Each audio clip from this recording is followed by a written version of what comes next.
Hello, and welcome to the Grifford Show. That sounds a bit weird. I'm just trying to mix it up. I'm trying to mix it up because, welcome to the Grifford Show. Everyone's probably getting bored of me going, what's going on, guys? Anyway, welcome to the Grifford Show. We're back with another movie review, and this one's a good one. Evan, tell us more about it. They do know what film we're looking at, right? It's Tomb Raider. It's Tomb Raider. Evan's going to do it. Tomb Raider is the latest movie adaptation of the renowned video game series, this time being based on the latest reboot of the franchise. Starring Alicia Vikander as the titular archaeologist, she embarks on a quest to find her lost father, however finds herself having to save the world by preventing global genocide. Right, there's no one else in this film worth talking about, so we're just going to get straight to it and talk about Alicia Vikander as Lara Croft. What did you think about her performance? Yeah, I think she was perfect, really. I mean, I think a lot of people were a bit iffy to begin with because obviously she's not, having already had the voice actress kind of do the motion capture for the games, they probably thought, oh, why not just use her? Yeah. But I think she got it spot on. She got the whole, you genuinely believe she was this girl that was sort of thrown into this environment where she had to essentially grow up and learn how to survive. Yeah, I mean, she looked the part, she sounded the part, and she could definitely throw down with with the best of them. She's clearly got ripped for this role, and I just thought she was really, really good. I mean, I haven't seen the other Tomb Raider movies with Angelina Jolie, but basing it on the video game, the 2013 one, it's almost copy and pasted. Yeah, I've seen the Angelina Jolie ones, and they're very much obviously based on the original run of the games. But this one, obviously, because the whole series as a whole sort of changed a little bit as well when they made Lara Croft not straight away this badass woman who can, with guns and stuff. She like Alicia Vikander got across, like especially some of the scenes where you generally felt the emotion and what she was going through.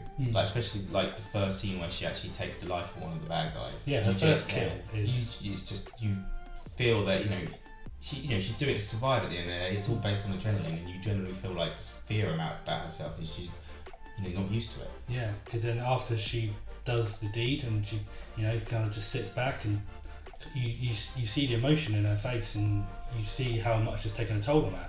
And she thought she did a fantastic job. So well done. Yeah, and she was really good, especially with the scenes where she sort of reverted back to this girl who has lost her father. She's alone in the world, but which helped humanise her. She wasn't just this generic, beat the bad guy type of hero. Another really good talking point about this movie is the action scenes. I mean, what did you think of them? They expertly mirrored scenes from the game, which I thought was amazing. For a video game movie, they haven't got the best reputation, but this has to be probably the best transition. Kind of, they mirror action scenes and mirror like the landscapes of the island and all stuff like this, and it was really thrilling. Like the action itself on when she's on the island is amazing, but they even made a game of hide and go bike exciting. Yeah. So. I mean, especially like with how cinematic video games are nowadays, the big mistake, like all video game movies make, is they try to have their own take on it when literally it's there in the source material. I mean, like you said, the action scenes mirrored the quick action scenes in the games, and I think it's just great that they've obviously thought about it and was like, well, it's here, let's just implement it into the game. I don't think people care when a video game movie is made if it's like completely the same. I mean, it's not the same story, but it's exactly the same premise and the same. Exactly. It felt like a Tomb Raider film. And when she finally does what it says on the tin and raids a tomb, it's very exciting as well. The whole kind of final act was thrilling, really. But yeah, I thought it was great. What do you think? Yeah, I mean, it sort of had that Indiana Jones feel to it as well, which you think about Lara Croft. She's essentially the female video game version of Indiana Jones or Nathan Drake. Yeah, and I think what the Angelina Jolie ones got wrong was that it was too like fantasy, if you know what I mean. This one was, although still a fantasy, it was a realistic one. It was I mean, I don't want to use this term because there was a lot of unbelievable moments, but it was grounded in reality. But there was a lot of unbelievable scenes that no one, no matter if you are this archaeologist or the Lara Croft, I don't know, whatever, but no one is surviving some of the stuff that she survives. But it is pulled straight from the video game, so I mean, like you mentioned when we left the cinema, there's the bit where Lara Croft obviously, damaged herself, and she's actually like showing that she's being affected by the pain. So many movies, these, the main characters will get affected by something and then just get up and walk off, brush it off. Right, I'm gonna go shoot someone else now. Yeah, and another thing was, at the end of the day, she's a woman. And I hate to say it, but when it comes to there's so many films that try to give this image that women could hold their own in a fight, especially against a man. And I think they implemented it well. Like there was a lot of times where she was overpowered by men, but she had the intelligence to sort of to figure her way out of that situation. Yeah, to pick up a rock. Yeah. I mean, like it wasn't just about who can hit someone in the heart. No, but they obviously set that up as well with the early scenes of showing her how athletic she is in terms of extreme bike couriering and a bit of like MMA stuff, wasn't it? Really? Yeah. And let's just say opening scene, them abs. Them abs though. Yeah, them abs though. We mentioned before, but there's not a lot of other people that we could talk about in this film. There was a bad guy. He was a generic villain number one. We're going to call him that because we can't remember his name. So. I mean, like he's in the film for the sole purpose of he's the villain. Yeah. Like there's not really any backstory to him, so he doesn't really have any character development. No. He's just the guy who's been on the island for a while and he's missing his family and he's gone a bit crazy. Hello, I'm bad guy. Yeah, I shoot people now. Yeah. I shoot my own workers because that's not original at all. Because no villain in any movie shoots their own men, do they? Every movie. And other than that, Nick Frost is in this, but it's not even worth talking about because he's only in for 2 scenes. What a waste when you got someone like Nick Frost. Yeah, he was a good, another example of how the trailer sort of, fools you a bit, misinforms you. Like they imply that he's like the gadget guy. Yeah. And it just turns out he's just the pawn shop owner. I mean, maybe in like the next, because I hope they do a sequel because they set it up for one. Yeah. He'll probably have more of a prominent role as like the sort of gadget guy, the person she goes to for her weapons and stuff. I think the only other there's a few other bad points. The dad is basically just exposition guy, basically just here to tell you everything you need to know if you haven't played the video games. What did you think of that? Yeah, again, his dad, like earlier her dad's in it, and after a claim of the bad guy saying that he killed her, there's no explanation as to how he survived. No. And but yeah, there's a lot back to the exposition. There's a lot of exposition. There's a lot of voiceover from Lara Croft's father.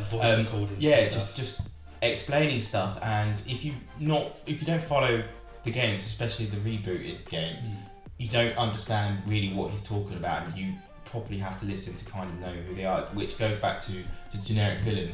Like he just appears, he's like, I'm the bad guy. I work with, Trinity. But who are Trinity? Yeah. Call up exposition dad and he'll tell you. Which is a shame because the video games like got all of the villains spot on, really. But yeah, so the only other thing I could find with it really, it's not necessarily a bad thing, but I felt like I've seen it all before. Because I did play the 2013 reboot video game, it is literally a copy and paste from that game. So a lot of the stuff you're seeing in the film, having already played the game, I feel like I've already seen all that part. So I was a little bit, not necessarily disappointed, but because like you said earlier, video games are so cinematic that sometimes is there need for a film? Because playing the 2013 game, it's almost like a 20-hour movie. You think about it, and seeing it like so faithfully transitioned in this movie, yes, was really good. But on the other hand, it's basically just the game again. I feel like I've not made sense, but I'm hoping you understand. Yeah, I mean, I can understand that because I mean the twist that's at the very end. If you've played the games, both of them, you would know. Yeah. But I suppose you say that, but that could be the same thing as Marvel Cinematic Universe, DC, extended universe. If you've read the comics, you sort of know what the gist of what's going to happen. So I suppose it's a little bit, maybe if you've not played the games, I suppose the film is a good advert for playing the games. So I suppose maybe they bought it, it's money making at the end of the day. But it does kind of work both ways. Like if you haven't played the games, you won't be lost because they'll explain everything. But if you have played the games, a lot of things will feel familiar. That's all I think that's the point I was trying to make, but I kind of went on too long like I'm doing right now. Let's get to the verdict. Tomb Raider in my eyes is, as we've said earlier in the review, it is the most faithful adaptation of any video game. I think it's probably the best video game movie that's come out ever. Alicia Vikander was perfect. She generally sounded like the Lara from the games. And I give this film a 8.3 out of 10. Very nice. I walked out of the film thinking that was awesome. And as a fan, I felt serviced. I know that sounds weird, but I'm sticking with it because I felt serviced. So I'm going to give it a 7.8. I went lower than you. That's surprising. So that was our review for Tomb Raider. Have you seen it? What did you think of it? Which Lara do you prefer? Is it Angelina Jolie? Is it Alicia Vikander? Or is it the girl from the games? Insert name here. That's a job for you. Yeah. Whatever your thoughts, let us know in the comment section below. Yeah, and don't forget to give this video a like, subscribe to our channel, and hit the bell notification so you can stay up to date with all of our videos and anything else that we put on this channel.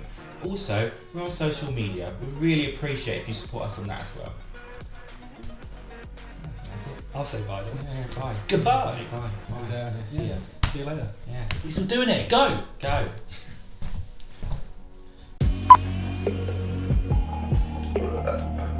Oh, that's an awful thing. How come the younger Lara was more pale than the grown-up Lara? Like she's only just developed a tan. Yeah. Changing the colour on that.